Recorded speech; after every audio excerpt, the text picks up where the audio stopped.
Actually, as a woman, I don't think you like anyone's babies except your own. Yeah, it's like a security thing. It's like our Lizard brain. Dogs will protect other people's babies. Other animals will. We probably would too. I would. You don't watch Squid Games because I would talk about Squid Games right now, and we could go into our entertainment session based on protecting another person's baby because that was in Squid Game season 3, but you don't watch it. I don't watch it, but we can go into our entertainment segment. Let's do a music sound intro. Let's see. Yep. Time for entertainment. Bow, bow, bow, bow. Yeah, that works. That might not stay, but we're doing it this time. Yeah. What entertained you this week, Jennifer? Well, we went and saw Eddington. We did see Eddington. I would not say I was entertained so much as traumatized and triggered.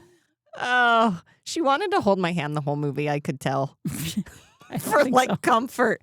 You wanted someone to be there with you in your anxiety. I don't know if that would have helped. You kept leaning forward in your seat. I do that at movies, but this is a long movie. I have been to movies with you and never seen you do that. Yeah. I felt the anxiety pouring out of you. I did have anxiety. Is it Ari Archer? Is that the name of the director? Ari something. Ari Aster. That's it. That sounds made up. Yeah, probably. That sounds like he's a starseed baby. He might be a starseed with baby. A name like that. I don't know. Making those movies? Maybe. I bet animals avoid him. No, I think he seems nice. Mm-hmm. Sure. He did Midsummer, which I love, and he did Hereditary, which I also love. Nope. He's dark. He's dark. And I didn't know that going in, that it was the same person who made Hereditary or Midsummer. Have you seen either? I have seen Midsummer. I would not see Hereditary. It's of no interest. Has Toni Collette in it? Yeah, I don't care. Oh, I like her, but no, I'm not watching. Not that much? Okay. He did one that I just watched. Death of a Unicorn. That was it. It was not that good. But, he has interesting social commentary.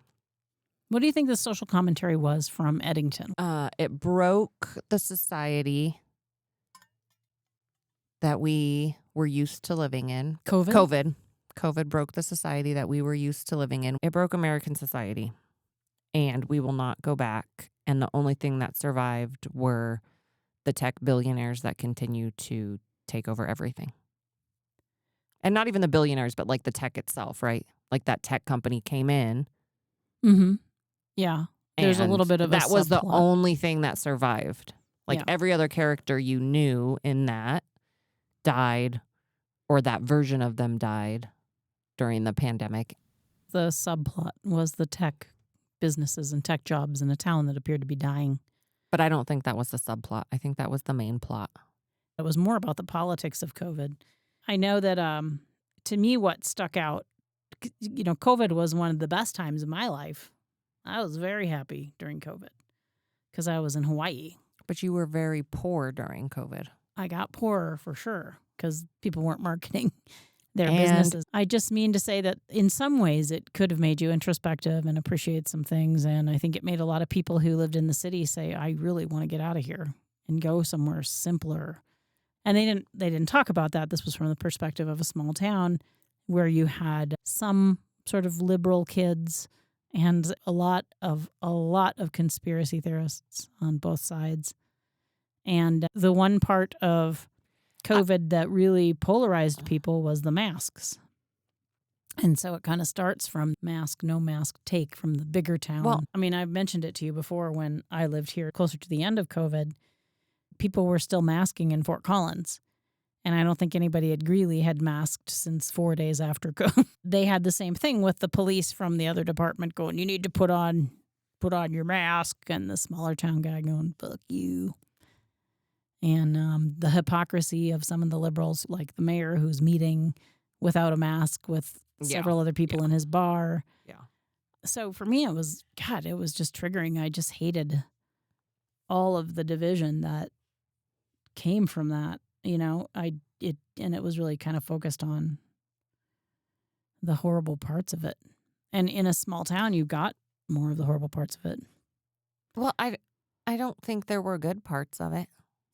people got to work from home. They got to stay home with their kids. They But got you're dogs. assuming that people liked that. I think a lot of people did. A lot of people like working from home and did not want to go back after they talked about it. There was some people who handled it because they had the means and ability to do so. Like they could keep working from home. A lot of people could not keep working from home. Yeah, and I also don't think a lot of people are introspective, like you say. I don't think many people can sit with their own thoughts for more than 2 minutes without going completely insane. Hopefully Ari Aster And could. thus, how people were on their phones all the goddamn time. Yeah, they definitely touched on phones in that show. And yeah, like I don't know anyone at home that worked at home that was like, you know what I want to do? Another fucking Zoom meeting.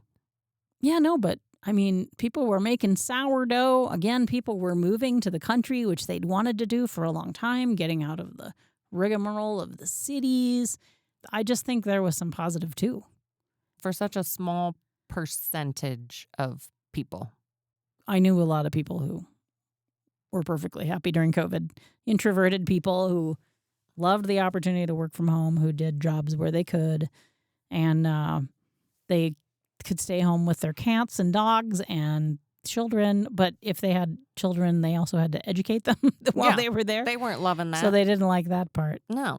But I just mean to say, this was about the division and the horrors of the phones and technology and constant bombardment with conspiracy theory. For me, I was like, God, I hate this for America.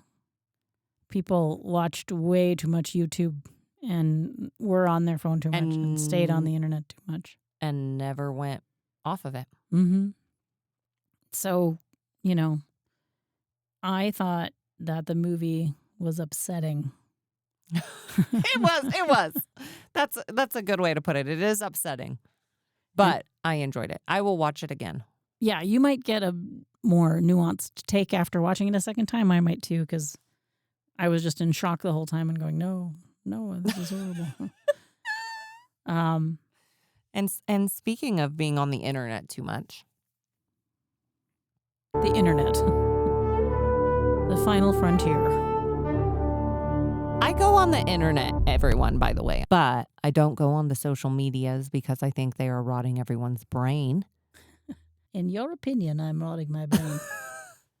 In some ways I am, I suppose. But there are some interesting social cues that happen on the socials and before they happen anywhere else. So what this week has intrigued you?